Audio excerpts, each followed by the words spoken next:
is important for us. So this is how the ecosystem works. Basically, two ways. Most of our users will redeem our tokens through our telco partners, which is bundled with mobile data.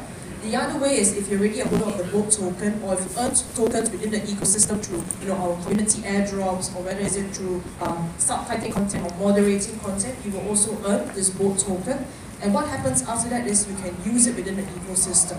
20% of our profits every single year are frozen or burned in the supply, so that we actually reduce the token supply and also give, I would say, the reward back to our early contributors and also maintain the value of the ecosystem as time goes by.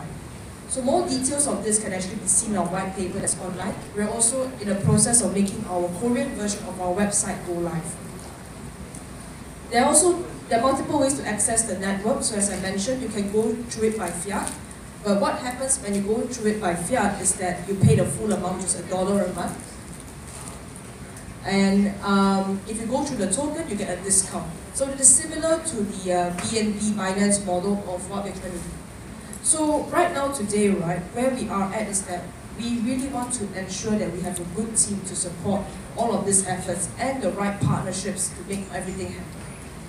So these are some of the partnerships that we have been working on in the past 6 months or so. As I've mentioned, Digi in Malaysia, it is a very large telco, the largest one there with 11 million subscribers. We are going to basically put our Volt token and bundle it with data plans. The second one is Safaricom, the largest telco in Kenya. Africa actually is a huge place and developing space right now for the blockchain. I was just there in Africa, in South Africa and Kenya 2 weeks ago, and we made a lot of these partnerships happen, and we opened our first office in Nairobi. So Safaricom is the largest telco in Kenya, and it has 36 million subscribers.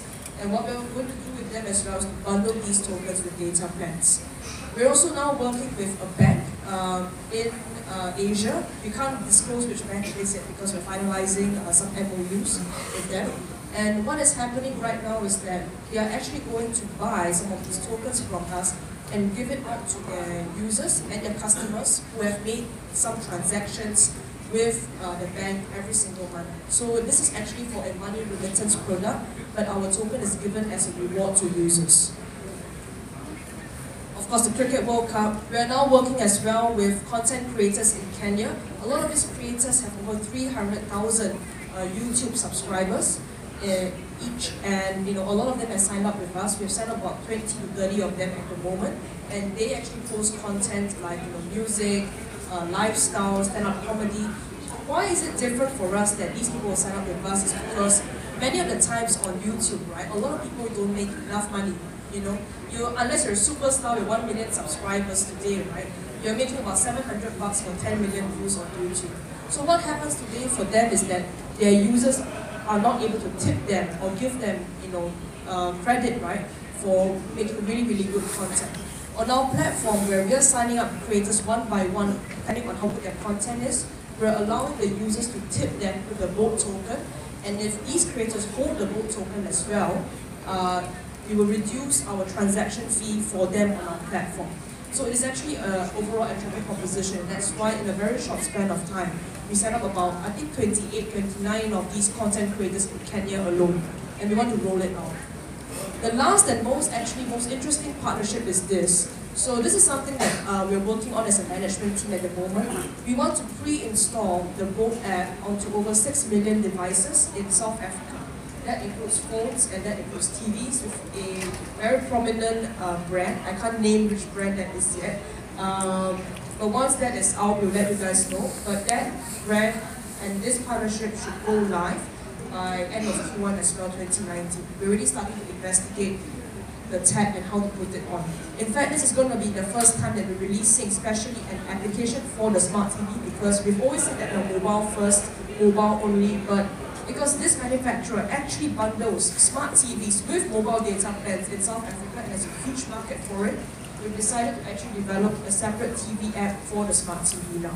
And this will ensure that the Volt wallet is pre-installed in 6 million devices in South Africa alone. And of course, we're built on Zilliqa. So I'm a present advisor to Zilliqa, and I was part of the early team last year when we did our ICO in December. At that time, we raised about $22 million, and we are currently on top 40 on CoinMarketCap. So Zilliqa actually is able to process up to 10,000 transactions per second, and it's public, and that's why we're building on top of it as well. Compared to Ethereum, which is 7 to 10. I know there are many different blockchain platforms out there that go, they do 1 million transactions or 500,000 transactions per second, but we are all on-chain and not off-chain. That is the difference. So everything is on the blockchain. We don't process transactions side by side. One more point to note as well is that the BOLT token will be issued as Ethereum-based token, ERC20, before we port it to the Zilliqa token, because most of the exchanges today support Ethereum still. We are figuring out how to actually issue it as a Zilliqa-based token without affecting the liquidity and the listing on all our exchanges. For us, the priority right now is to make sure that this token is listed on as many exchanges as we can. So the BOLT team is across the world right now today. We have over 12 nationalities in 4 offices around the world. Our main offices are in London, Singapore, Malaysia, as well as in Kenya. But we have people who are working with us from Brazil, from Australia, from France, from Indonesia, from the Philippines. So we're a very international team because we want to be the world's biggest mobile wallet powered by content. You need to have a global team to make that happen. This is the main management team. That's my CEO and my founder. I'm the co-founder and the chief commercial officer. Lynn is here today in front taking photos of me. And she's our head of digital operations. And we have people across the board, but we have a very strong corporate affairs team as well, because we want to make sure that we are compliant and we have legal counsel in-house. We have a CFO who actually looks after our accounts, so that we are trying to run it basically like a proper business with the proper regulatory framework. This is our token economics. So we have about 400 million tokens that will be released in our private contribution round and the crowd contribution round.